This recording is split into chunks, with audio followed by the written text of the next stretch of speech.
बोलने की भी जगह ठीक एक ही जगह नियत होनी चाहिए।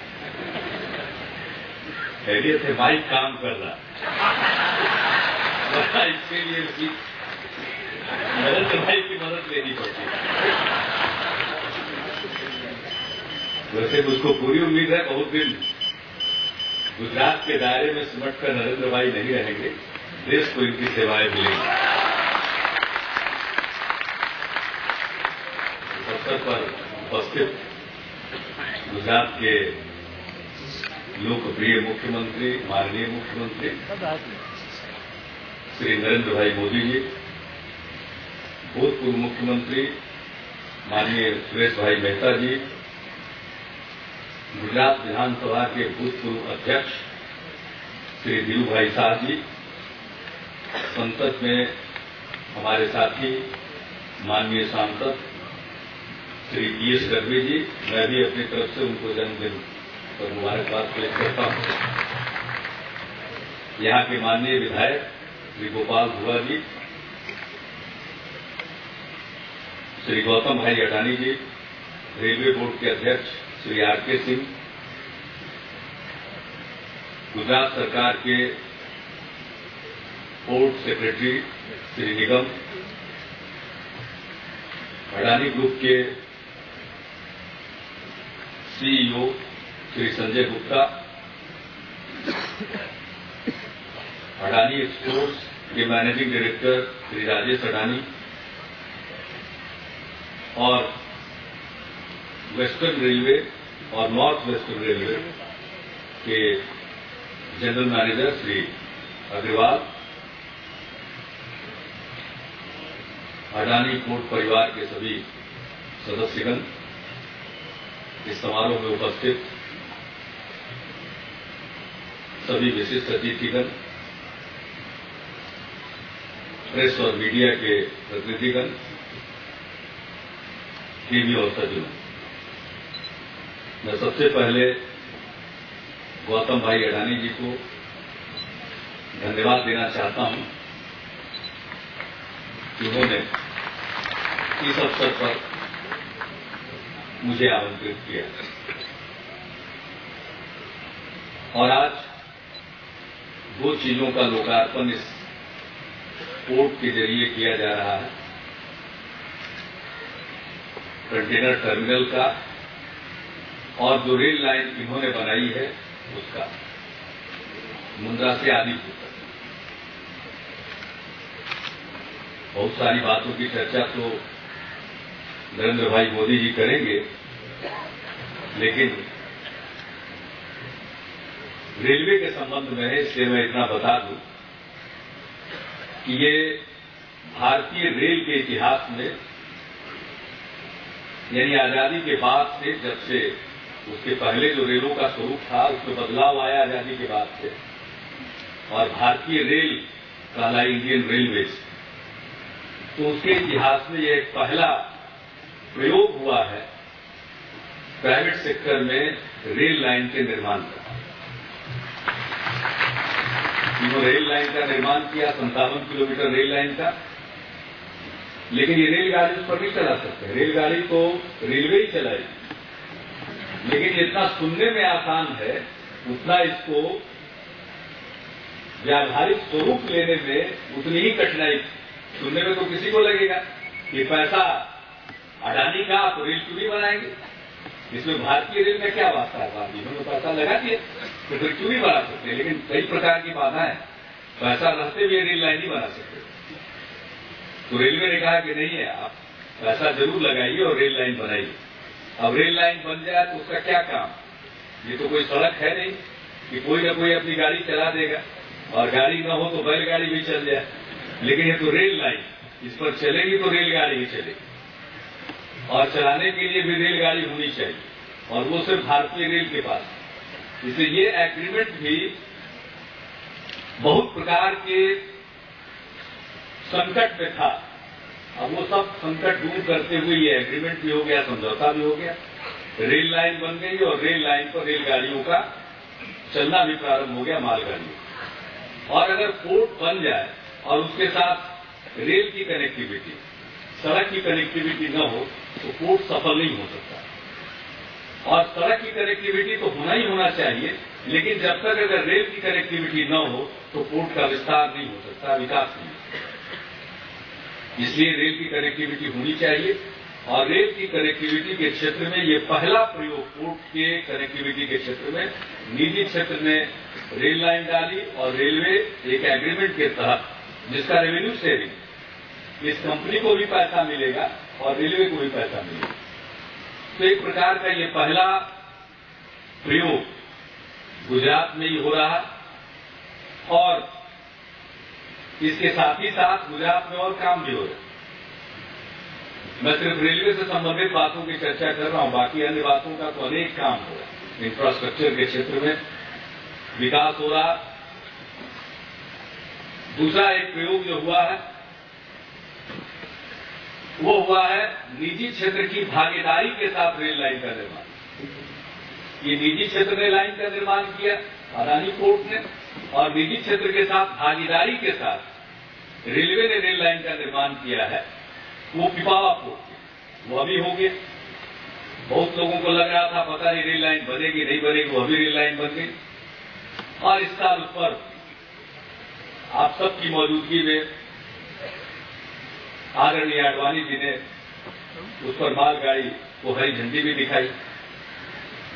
और उसके साथ साथ अभी तीसरा भी काम हो रहा है पोर्ट कनेक्टिविटी के क्षेत्र में, जिसकी चर्चा आपने की, गांधी धाम पालनपुर। उस प्रोजेक्ट में भी रेलवे के साथ गुजरात सरकार, कांडला पोर्ट ट्रस्ट और अडानी पोर्ट, ये सब तीनों मिलकर के, ये चारों मिलकर के उस रेल लाइन का निर्माण करेंगे। उसके लिए अलग से स्पेशल पर्पस व्हीकल का निर्माण किया जा रहा है, उसके लिए बातचीत चल रही है। एमओयू का ड्राफ्ट तैयार है, हम लोगों की तरफ से भेजा गया है, लेकिन उसके लिए हम इंतजार नहीं कर रहे। रेलवे की तरफ से हम पूंजी लगाते जा रहे हैं। उसका हमने शिलान्यास भी प्रधानमंत्री जी के कर कमलों से कराया, क्योंकि राष्ट्रीय रेल विकास योजना का अंग है। राष्ट्रीय रेल विकास योजना के अंतर्गत 3 तरह के काम हम करने जा रहे हैं। उसमें एक है पोर्ट कनेक्टिविटी का काम। जितने भी पोर्ट हैं उनके साथ इंटरलाइन को जोड़ने के लिए रेल कनेक्टिविटी का प्रोजेक्ट उसमें लिया जाएगा। रेलवे भी पैसा लगाएगी, बाकी और क्षेत्रों से भी उसमें पैसा लगेगा। एसपीवी के माध्यम से हम चाहेंगे कि पोर्ट कनेक्टिविटी का काम किए जाए। गुजरात में सबसे अधिक पोटेंशियल है पोर्ट के डेवलपमेंट का, और गुजरात शायद पहला राज्य है जिसने मैरीटाइम बोर्ड भी बनाया था। उसके माध्यम से अनेक पोर्ट्स के डेवलपमेंट की संभावना है। कुछ पोर्ट को डेवलप कर चुके हैं और कुछ और आने वाले हैं। तो इन सबों के साथ कनेक्टिविटी के लिए हमारा प्रस्ताव है। चाहे पोर्ट कनेक्टिविटी का कोई भी प्रस्ताव होगा, हम अपनी तरफ से उसको सहर्ष स्वीकार करेंगे। इतना हम गुजरात सरकार को और खास करके माननीय मुख्यमंत्री जी को हम आश्वस्त करना चाहते हैं। गुजरात तरक्की कर रहा है, ये कोई मामूली बात नहीं है। इस इलाके में मुझको कृषि मंत्री के रूप में भी आने का मौका मिला था जब यहां भूकंप हुआ, और उन दिनों कृषि मंत्रालय के साथ ही भारत सरकार का डिजास्टर मैनेजमेंट जुड़ा रहता है। तो उस नाते चूंकि संसद में उससे संबंधित सवालों का जवाब देना तो मैं आया था, लेकिन इतने कम समय में जिस प्रकार से पुनर्निर्माण का काम हो रहा है, इसके लिए मैं गुजरात वासियों को सलाम करता हूं, और गुजरात सरकार को जिसका नेतृत्व नरेंद्र मोदी जी कर रहे हैं उनको मैं साधुवाद देना चाहता हूं, बधाइयां देना चाहता हूं। बहुत काम हो रहा है गुजरात। अब गुजरात की बाहर एक अलग छवि, खास करके नरेंद्र भाई मोदी जी की एक अलग छवि प्रचारित की जाती है, लेकिन मैं नहीं जानता उनसे इनका कोई नुकसान नहीं होता है इसलिए। लेकिन गुजरात की छवि को एक बिगाड़ने की कोशिश होती है, वो एक अलग प्रश्न है। लेकिन जो कुछ भी गुजरात में हो रहा है उसका उतना प्रचार नहीं होता है जितना प्रचार होना चाहिए। अब दूसरे लोगों को ये दिखाई पड़ रहा है कि गुजरात में रिकंस्ट्रक्शन का काम, पुनर्निर्माण का काम इतनी तेजी से चल रहा है, लेकिन हम सब लोगों को दिखना चाहिए, देशवासियों को भी दिखना चाहिए। अब जो कुछ भी हुआ वह तो एक दाग है, बदुआ धब्बा, लेकिन हम अगर उसी को याद करते रहें और बाकी चीजों को भूल जाए तो यह भी ठीक नहीं। जो काम हो रहा, बड़े पैमाने पर यहाँ इंफ्रास्ट्रक्चर के डेवलपमेंट का काम हो रहा, सारी चीजों के डेवलपमेंट का काम हो रहा है। इसके लिए मैं गुजरात सरकार को बधाई देना चाहता हूं और गुजरात के लोगों में दम, कच्छ के लोगों में खास करके दम, और देश को इस पूरे कच्छ के इलाके पर नाज है। मैं अपनी तरफ से इतना ही आपको आश्वस्त करना चाहता हूं कि रेलवे से इस विकास में, आपकी विकास यात्रा में जो भी सहयोग की आवश्यकता होगी, हम पीछे नहीं रहेंगे। कोई भी पोर्ट कनेक्टिविटी का प्रस्ताव आएगा उसको हम तुरंत स्वीकार करेंगे। और अनेक काम हुए हैं, उसकी चर्चा करने की यहां आवश्यकता नहीं, उसका वक्त भी नहीं है। आप और हम सब माननीय नरेंद्र मोदी जी को सुनना चाहते हैं, इसलिए मैं ज्यादा वक्त नहीं लेना चाहता हूं। ये विश्वास दिलाते हुए मैं अपनी बात समाप्त करूंगा और खास करके इस अवसर पर मैं गौतम भाई अडानी जी को और उनके समस्त पोर्ट परिवार को मैं आज के अवसर पर पूरी शुभकामना अपनी तरफ से देता हूं। और एक बात उन्होंने कही है जिसको रिस्पॉन्ड करना शायद मुनासिब होगा। इन्होंने कहा है कि इसको एक ऐसा कॉरिडोर बनाया जाए गांधीधाम पालनपुर, यहां से लेकर के पंजाब तक, ताकि हम डबल डेकर कंटेनर चला सके, ट्रेन चला सके। तो आपको जान करके ये खुशी होगी कि हमारे राष्ट्रीय रेल विकास योजना के अंतर्गत पोर्ट कनेक्टिविटी की जो हमारी योजना है उसमें यह प्रस्ताव हम लोगों ने रखा है और जरूर हम इस पर विचार कर रहे हैं और हम लोगों की इच्छा भी होगी ताकि एक ही ट्रेन में और माल चला जाए और कंटेनर चले जाए, तो उससे देश के आर्थिक विकास में मदद मिलेगी। माल गंतव्य तक ज्यादा पहुंचेगा, जल्दी पहुंचेगा। और ये जो पूरी राष्ट्रीय रेल विकास योजना हमारी इसलिए है कि हम इंफ्रास्ट्रक्चर को, रेल इंफ्रास्ट्रक्चर को इस लायक बना दें कि यात्री गाड़ियों की बात मैं नहीं कह रहा हूं, मैं तो चाहता हूं माल गाड़ियां 100 किलोमीटर प्रति घंटे की रफ्तार से चले। आज मालगाड़ी मंथर गति से चलती है, यात्री गाड़ी आगे चलती है। हम तो चाहते हैं मालगाड़ी भी अपने रास्ते चलती रहे, यात्री गाड़ी भी चलती रहे, कोई किसी से बाधित न हो। हम तो उस प्रकार का रेल तंत्र विकसित करना चाहते हैं। और मैं शुक्रगुजार हूं आदरणीय प्रधानमंत्री श्री अटल बिहारी वाजपेयी का, उन्होंने हम लोगों के प्रस्ताव को स्वीकार किया और राष्ट्रीय रेल विकास योजना एक नॉन बजटरी इनिशिएटिव है और 15,000 करोड़ रुपए का उन्होंने स्वीकृत किया। तो उसके अंतर्गत गुजरात का बहुत सारा काम रेल प्रोजेक्ट का संभव हो पाएगा।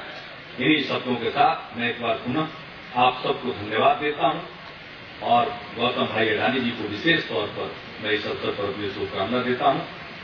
नरेंद्र भाई मोदी जी को मैं अपनी पूरी बधाइयां देता हूं, जिन्होंने जो प्रगति में नई छलांग लगाई है और गुजरात का विकास देश के विकास में सहायक है और गुजरात का विकास होगा तो देश विकसित होगा। इन्हीं शब्दों के साथ आप सबको पुनः धन्यवाद।